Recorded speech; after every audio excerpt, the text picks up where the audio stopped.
Seni men tanladim, dedi Toha surasi 13-oyatda. Ya'ni men tanladim, boshqasi emas. Men seni tanladim, boshqasini ham emas. Duch kelib qolding yoki tasodif degan gap yo'q.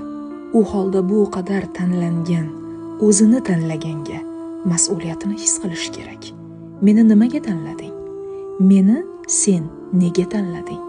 Tasodif emasligiga ko'ra menga nimadir demoqchimisan? Ana endi Toha surasi 13-oyatning davomi bizga bu savolga javob ham beradi. Tingla. Fastami' lima yuha. Tabiiyki senga aytadiganlarim bor. Inson hayotida sodir bo'layotgan voqealarni haqiqatiga yetishi uchun har bir narsani bir belgi sifatida qabul qilish kerak. Tanlanganini farqlay olsa, juda ko'p narsa o'zgaradi.